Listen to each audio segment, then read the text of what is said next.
messieurs, bonsoir et bienvenue à cette émission d'Info 9.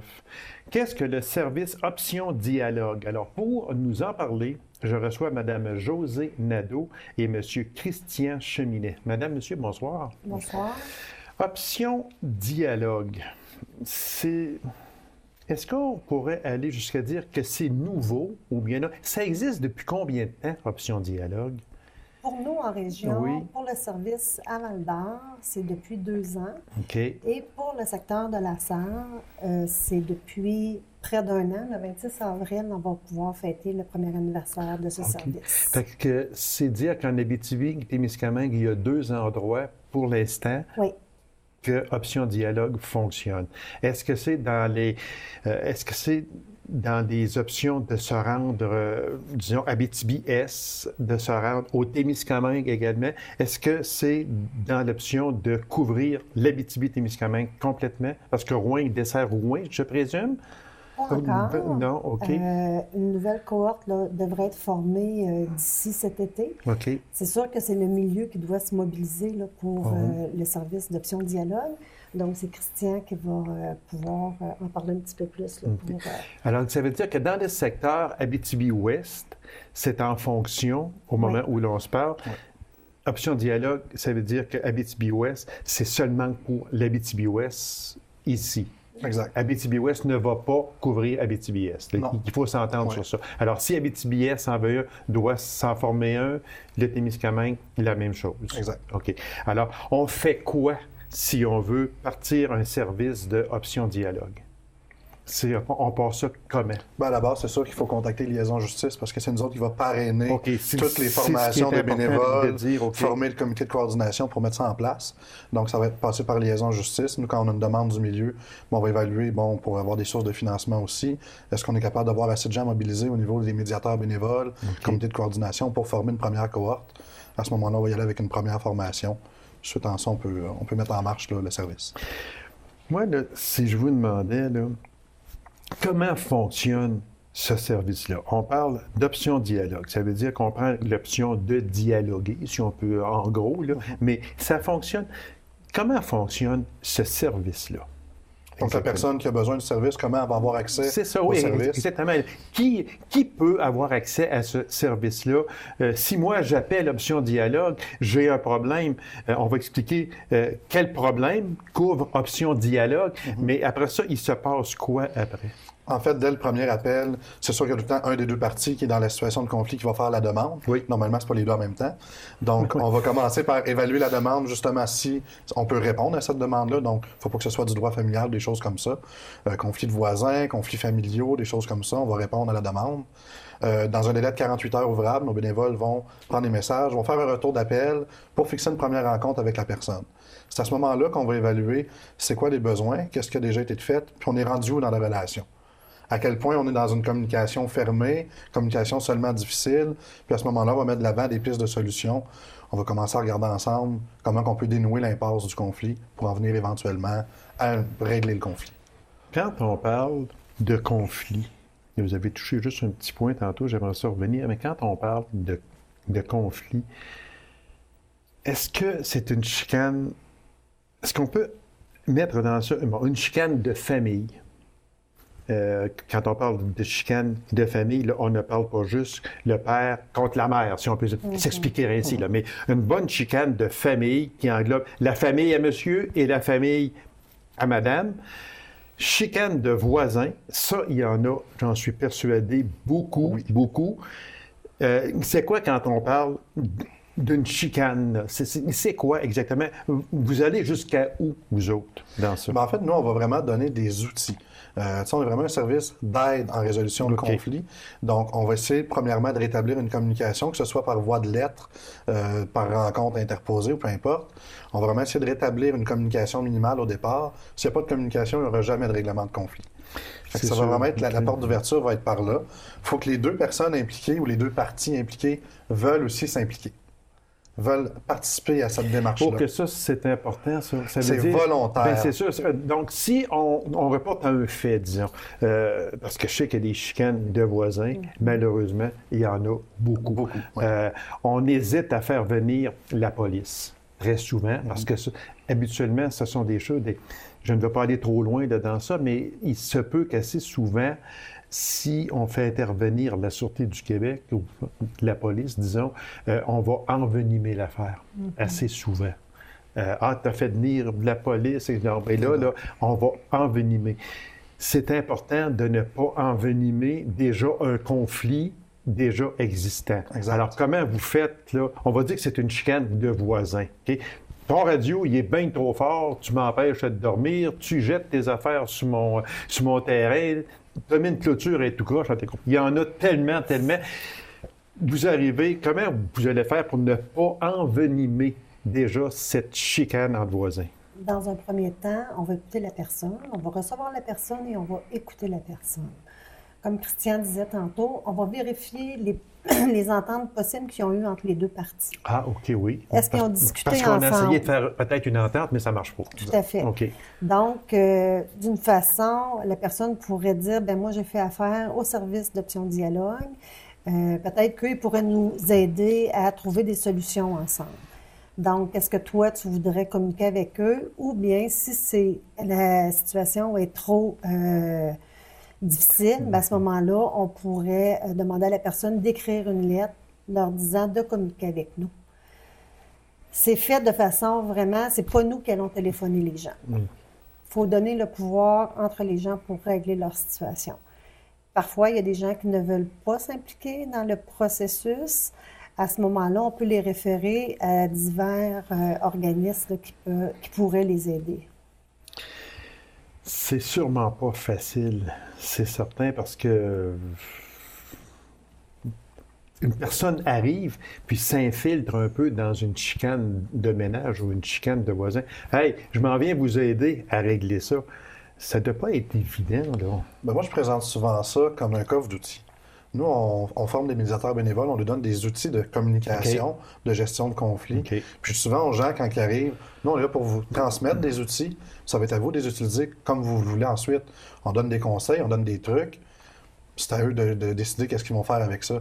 Mais vraiment, on est un coffre d'outils. Venez chercher les outils que vous avez besoin. Puis on espère que ça va être utile pour vous pour régler votre conflit par la suite.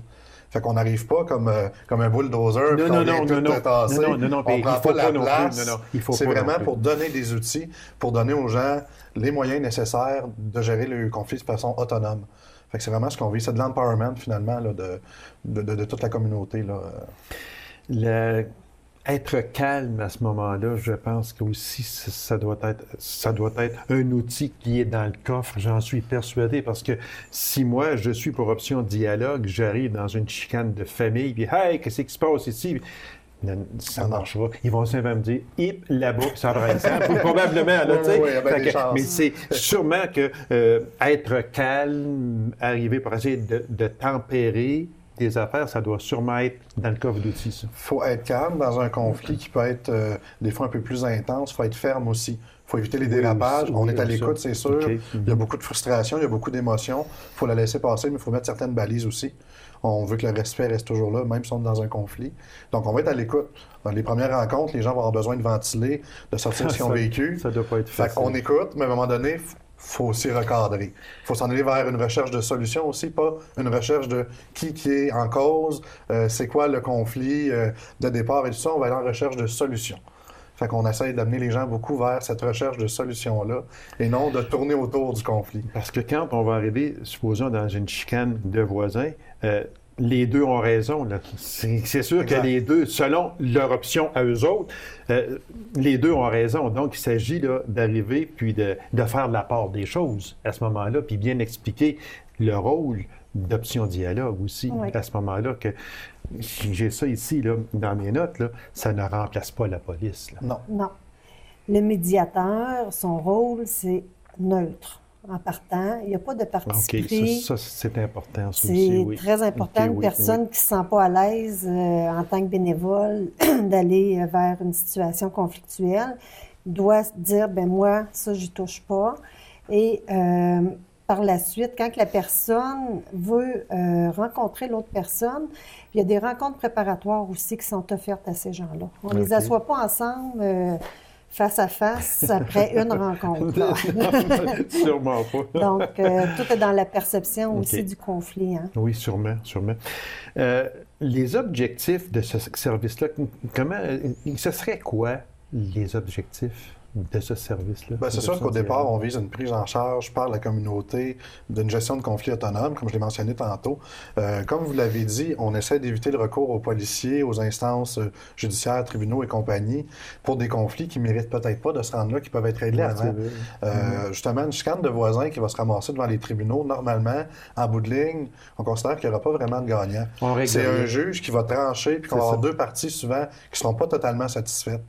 Nous, ce qu'on dit aux gens, c'est on va prendre le temps de s'asseoir avec vous, de voir avec vous c'est quoi vos besoins aux deux personnes, puis est-ce qu'on peut avoir un terrain d'entente pour que les besoins de tout le monde soient comblés. Okay. Donc, on prend le temps vraiment d'écouter les besoins de chaque partie, ce qui n'est pas nécessairement le cas là, si on arrive aux tribunaux avec les instances policières. Non, parce que le tribunal va trancher pour un ou l'autre. Exact, exact. Tandis que vous autres, votre rôle, c'est d'essayer d'avoir une entente. De rapprocher les deux parties le plus possible, oui.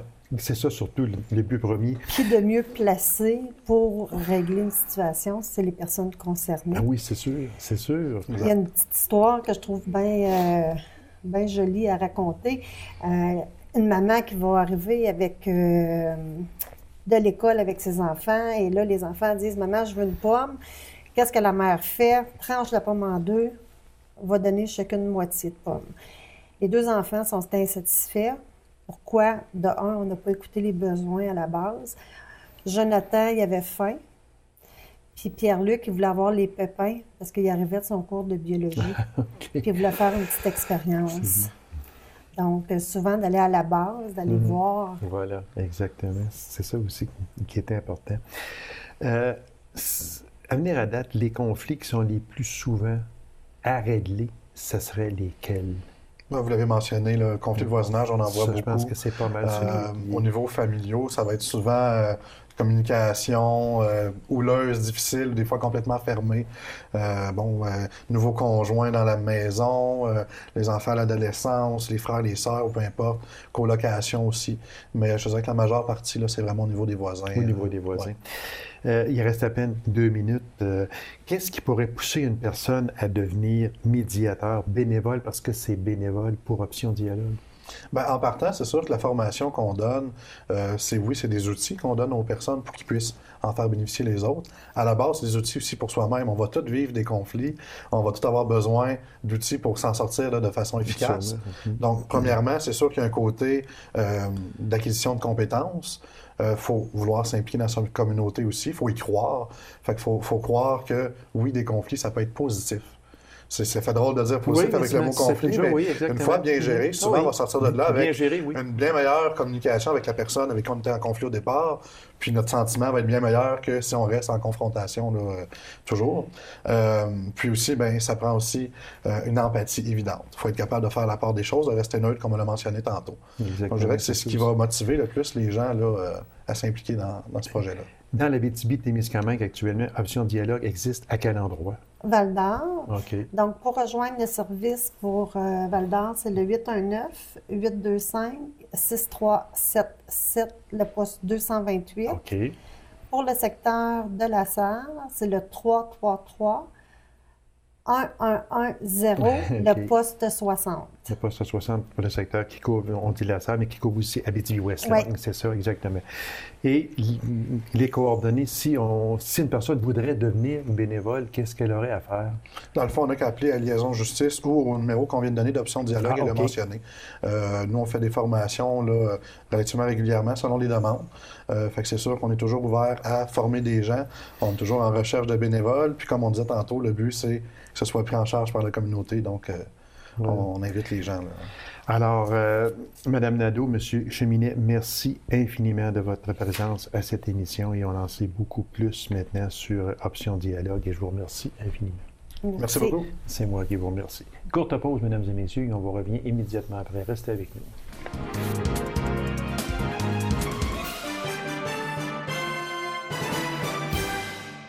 Là où décrocher de la vie urbaine se fait tout naturellement. Alors voilà une devise que chaque personne devrait sûrement mettre en pratique. C'est la devise de l'Oasis du Bonheur. Alors, mesdames et messieurs, j'en discute avec la propriétaire de ce domaine, Madame Stéphanie Rouillard. Madame Rouillard, bonsoir. Bonsoir. Merci d'avoir accepté cette invitation, Madame Rouillard. Ça me fait plaisir. Quel est ce magnifique coin de paradis? Il me semble qu'on ne le connaît pas beaucoup. Fait qu'on va aider à le faire connaître, mais quel est ce magnifique coin de paradis? Première des choses, c'est situé à quel endroit et depuis combien de temps? C'est ouvert depuis 4 mois.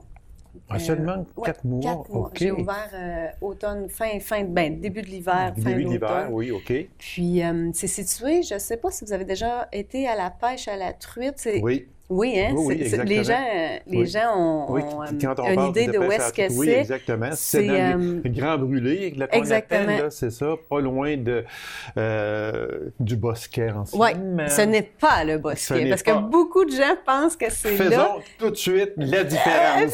oui. Non, mais c'est important de le Oui, faire aussi. mais les gens le situent ok. très bien à cause de ce Bosquet légendaire, là. De ce Bosquet légendaire.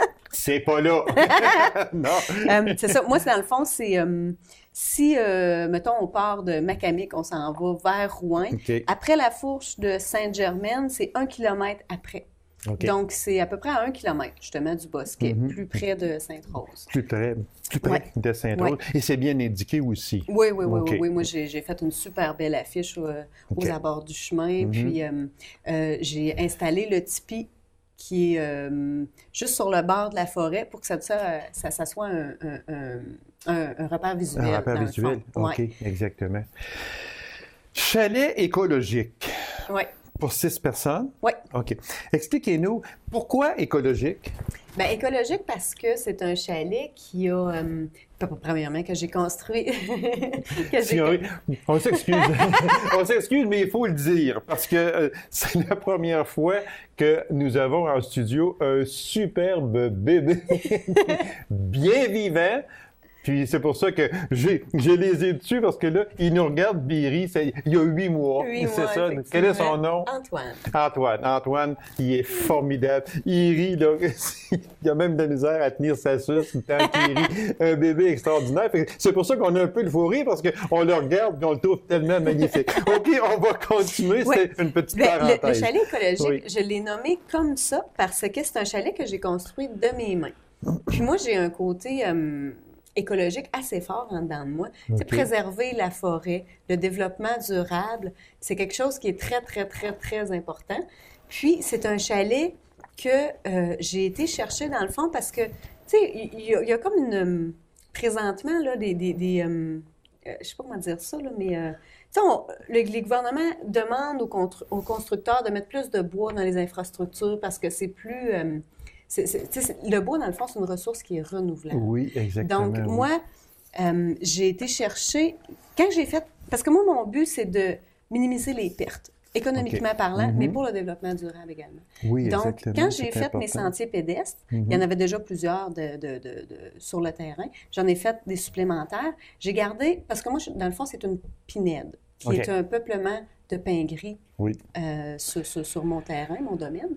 Puis, j'ai gardé tous les plus beaux pins gris. Je les ai fait scier sur 3 côtés, 16 pieds de long. Puis, j'ai fait mon carré 20 par 20 avec ces arbres-là. Donc, Ah, de l'extérieur, c'est ça a formidable. l'air d'un chalet en bois rond. Puis, de l'intérieur, ben c'est un chalet, il est tout de bois.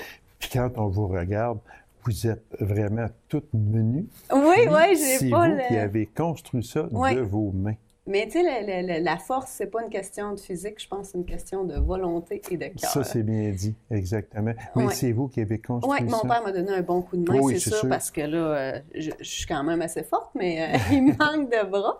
Mais c'est ça, ça a été tout construit à la main. Puis Puis on parle de matériaux recyclés également. Monsieur Guy Fortin m'a fait le plaisir de me donner il a changé toute la fenestration de sa OK. maison canadienne. Donc, c'est des fenêtres en cèdre qui étaient encore super bonnes. Mhm. Donc, moi, j'ai pris ces fenêtres, sa porte, puis j'ai fait le chalet en conséquence, les ouvertures en conséquence de pouvoir les utiliser. Là, vous allez m'expliquer quelque chose, parce qu'on parle de douche spéciale, chauffage au bois aussi, il y a l'électricité, l'eau à la pompe manuelle, Toilette à l'eau par gravité. Oui. Expliquez-nous. On commence par quoi? On va commencer par douche spéciale. Bien, la douche, moi, c'est parce que c'est bien important, moi, de pouvoir prendre une douche parce que je m'étais dit, louer 2 jours, j'ai dit, tu sais, si les gens ne veulent pas se laver, c'est quelque chose. Mais tu sais, l'été, louer une semaine, moi, c'était essentiel qu'on puisse se laver. Puis, la douche, moi, je l'appelle la douche écologique parce que c'est à faible débit d'eau. À faible débit, OK. Oui. J'ai pris... c'est parce que je ne pouvais pas mettre une douche régulière parce que c'est une habitation qui ne chauffe pas comme une maison à l'année. OK. Donc, je ne sais pas si vous avez un petit peu de notion de plomberie. Tu sais, le petit S, Oui. petit S là, en dessous de la toilette, en dessous de la douche, c'est pour couper les odeurs. Moi, je ne pouvais pas mettre ça. Parce ça que ça allait aurait geler. gelé. C'est ça, OK. Puis si je ne mets pas de S, ben c'est direct avec la fosse septique, ça aurait Ça marche senti... Ça aurait senti... C'est ça, exactement. Non. Fait que j'avais pas le choix de récolter mon eau, puis de m'en servir pour la toilette, dans le fond. Fait que ça allait dans le concept aussi. Donc, moi, ma douche, j'ai fait des bases de douche encore avec le bois qui m'est resté.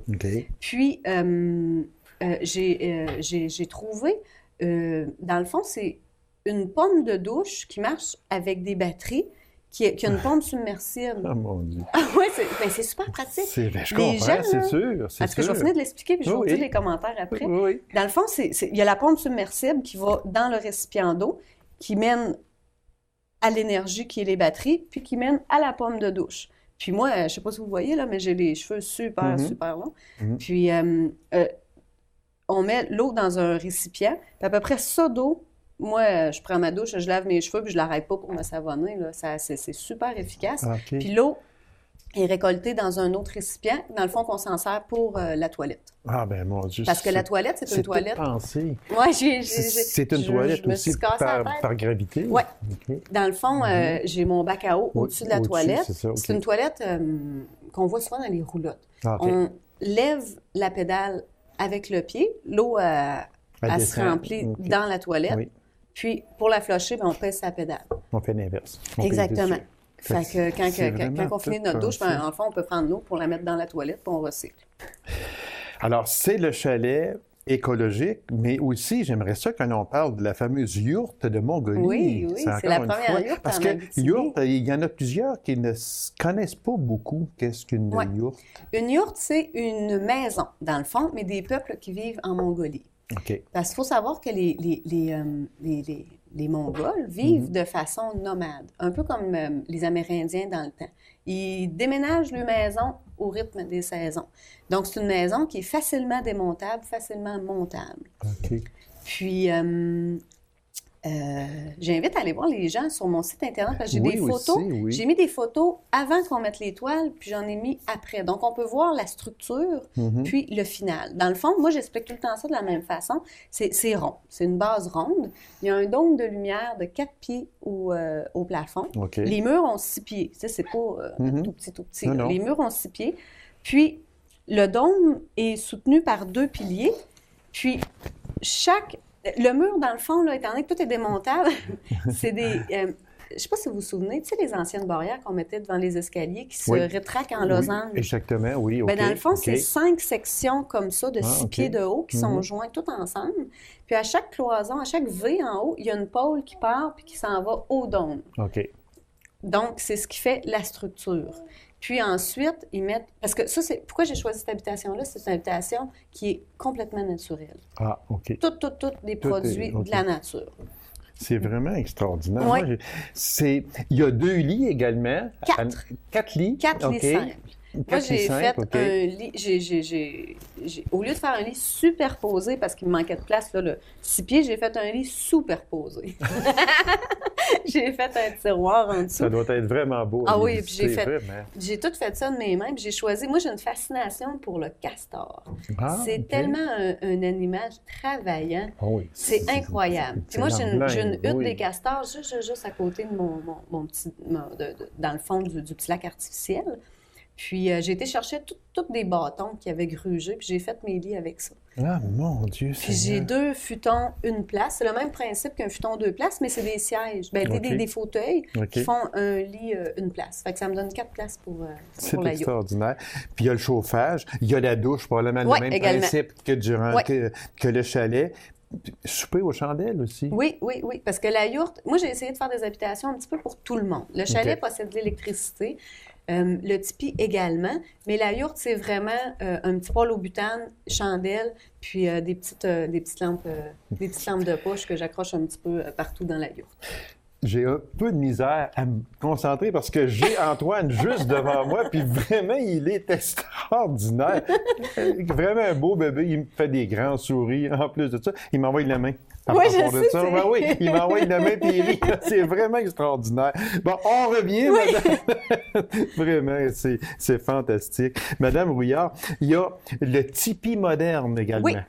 Le tipi, c'est une construction qui vient vraiment de notre cru, de mon cru. C'est une habitation qui est tout de bois, qui est isolée pareil comme une maison. Ça, c'est des murs qui ont été faits en 2x6 avec une laine isolante, un double bulle comme isolant, un taille avec une membrane. Puis c'est 19 côtés qui sont toutes faites à angle comme ça et comme ça pour s'emboîter, tout un dans l'autre qui finit par faire un rond de 24 pieds. Puis il y en a trois, dans le fond, étages de haut. À l'intérieur, c'est une pièce. Une pièce. Mais on le voit par l'intérieur. Fait qu'en fin de compte, vous avez le chalet écologique, vous avez la yourte de Mongolie et vous avez le tipi moderne. Effectivement. Tout ça, quand c'est plein, c'est pas combien de personnes? 14 personnes. 14 personnes. Ouais. Bon, ça veut dire qu'à ce moment-là, les personnes qui voudraient louer l'emplacement complet pour une fin de semaine de rencontre de famille, peu importe, c'est une chose possible? Oui. Oui, je le fais déjà parce que aussi j'ai une autre structure. Moi, je l'appelle le tipi rassembleur. Je ne sais pas si vous l'avez vu à travers la vidéo. Peut-être non, lui, je ne l'ai pas vu. Dans le fond, c'est un tipi, mais à air ouverte. C'est fait avec des pôles. J'ai mis une toile sur les 10 premiers pieds pour être à l'abri. Il y a 16 bûches autour du feu. Donc, les gens, souvent, comme en fin de semaine, là, j'avais une petite famille, j'ai mis des grilles, puis ils sont allés manger des hamburgers sur le grill. Puis même, tu sais, l'hiver, la toile, ça fait en sorte que s'ils ventent un petit peu, s'ils poudrent, tu sais, comme aujourd'hui, là, les gens sont à l'abri. S'il pleut un peu, on se rétracte un petit peu, étant donné la forme conique. On se recule un peu, puis tout est correct. On est à l'abri. OK. Il y a une chose aussi qui m'a frappé, c'est que dans tout ça, il n'y a pas d'horloge, il n'y a pas d'heure. Non. Moi, c'est par principe, c'est un de mes principes de vie, c'est de vivre le moment présent. Parfait. Tu sais, l'heure, quand on est en vacances comme ça, c'est pas quelque chose qui est très important. Non, c'est vrai, parce qu'on est là pour relaxer et vous le dites très bien aussi, là où décrocher de la vie urbaine se fait tout naturellement. Donc, pour décrocher, on n'a pas dit « Oh mon Dieu, il faudrait souper de y rendre à 6 heures d'heure. » Exactement. On y va selon la faim, on y va selon la... Si vous avez un site officiel également, un site qu'on invite les gens à aller voir, c'est important aussi d'aller voir, parce que c'est vraiment bien, on le voit bien. Lui, il a envie de parler, puis ici, fait que, il nous fait des beaux sourires. Puis aussi, j'invite les gens à... Sur mon site Internet, la page d'accueil, j'ai une vidéo.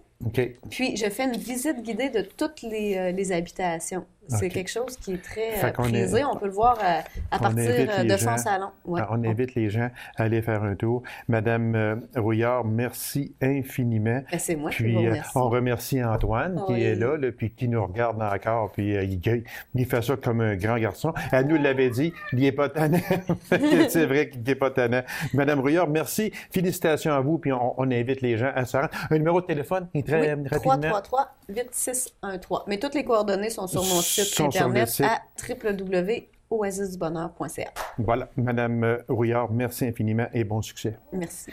C'est moi qui vous remercie. Alors, mesdames et messieurs, merci d'avoir été là. On a rendez-vous à une prochaine émission de Info 9. Au revoir.